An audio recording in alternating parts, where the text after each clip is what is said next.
guys, how you doing? This is Mango etc. and I'm here today to bring you the review for K episode 5. I already told you how I'm going to start doing my K review, so let's jump right into it.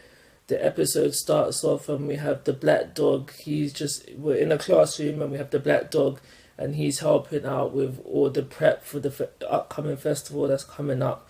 And we have Shiro who's sitting in the corner of the classroom. And he's basically just thinking about the murder, thinking about how he has an alibi, but he's also found the clothes or the blood in his room. So it looks like that maybe he's slightly confused. We don't exactly know for sure what he's thinking, but we have him there thinking about the murder itself. After that, Kokori asked Yoshiro to do an errand for him. So he's going to be doing that now. Him, the black dog, and Nico is going to be going to do that. But after the intro now, we see that Yata from the Red Clan and the other guy, they've stolen some students' PDAs now, so they've managed to get into the school. But as they're going into the school, Yoshiro, Black Dog, and Nico have used Yoshiro's shortcut to get out of the school again. Also in the episode, we have the Blues now. They've finally reached the school and they're asking the principal for permission for them to go through the school's databases so they can match. So basically to find out if Yoshiro goes to this, if they can match the video footage to a student that goes to their school. What the principal is saying, no, we can't do that for legal reasons, etc., etc. And during this talk, Shimi, the guy that's supposed to have betrayed the Reds, Shimi, I think that's his name, he's left the meeting and he's just basically taken things into his own hands. We have Yata and the other guy asking only guys do they recognize Yoshiro. They're showing his picture and no one seems to recognize him.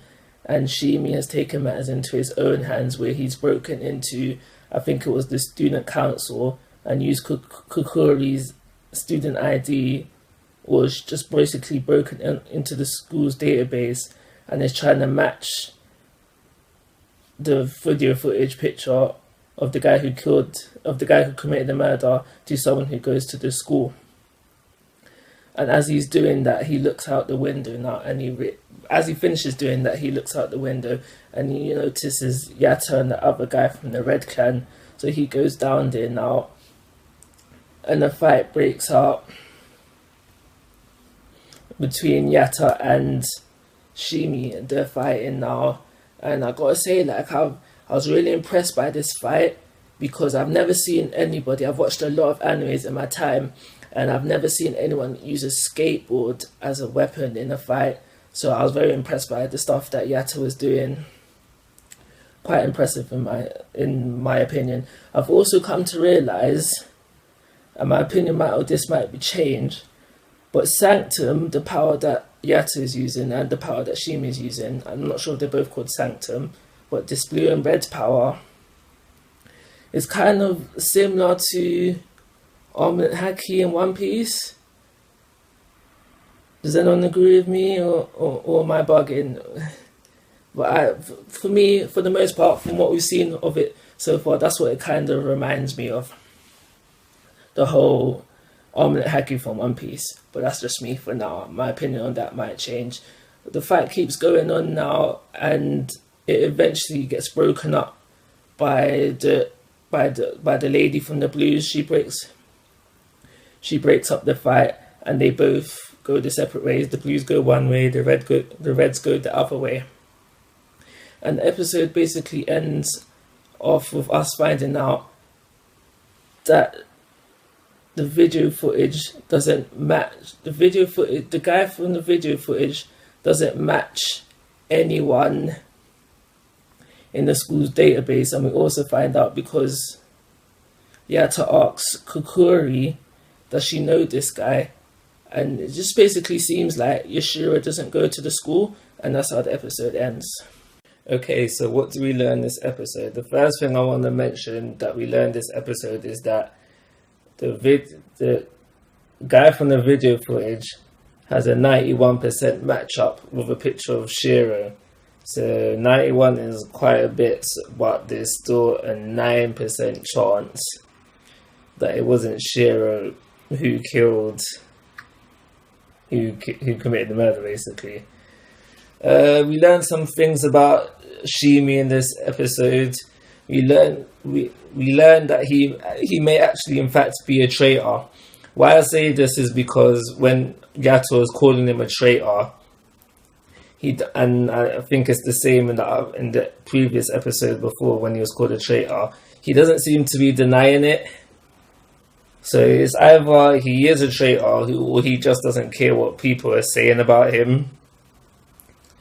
He also seems a bit crazy in my hand. Like in this episode, we got him saying that how he doesn't have any interest in controlling like the whole country, the whole of Japan. He just wants to control people with flesh and blood. Like that's a really weird way of thinking, really weird way of saying something. I mean, like, because how can you control just people with flesh and blood, but not control the country as well? Like, you see what I'm trying to say here? Like, his mind is pretty warped in the way that it's thinking. We also learn during the fight between him and Yatta that he also has because he's part of the Blues now, but he also has the power of the Reds as well. We see him use them both during this fight, which is quite fascinating because we've learned that the kings can give powers to their clansmen.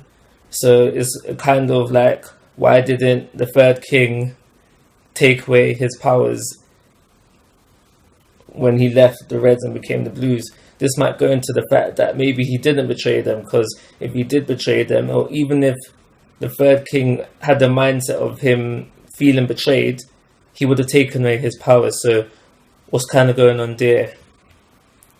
We also learn about this woman, the heartless woman. I can't remember her name to save my life. And I actually went back to the episode and watched it so I could try to catch the name. If I try and say this name now, I am going to butcher it so bad, so I'm not even going to bother. But we just basically learn that she's the Blue King's right hand man, right arm, however you say it.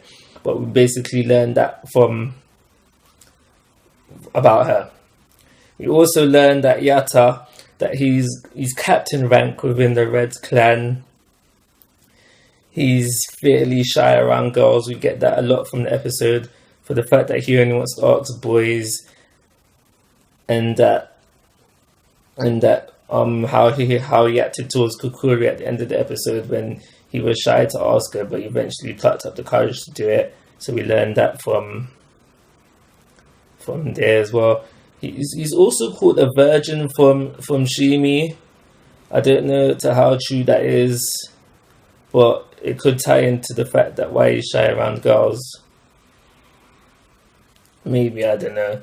It was said, so I thought I'd just throw it out in there. And that's it, really. We've got it's like every episode we got answers but more questions. The first question that came up is the whole thing with Shimi saying how he wants to control flesh and blood. That's basically got me thinking, like, what are you up to? Like he's already supposedly betrayed the Reds.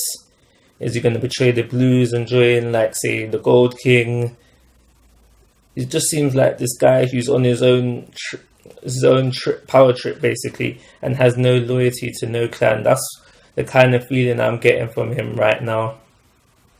And the last question, and the last thing I'm going to talk about during this review is, Shirodagi, what are you up to? Like, you're not on the school's database, so why are you in the school? What's your agenda? Are you sure you didn't kill someone? Is there something you want to tell me? You're the murderer, aren't you? It was you, innit? It was you! Confess!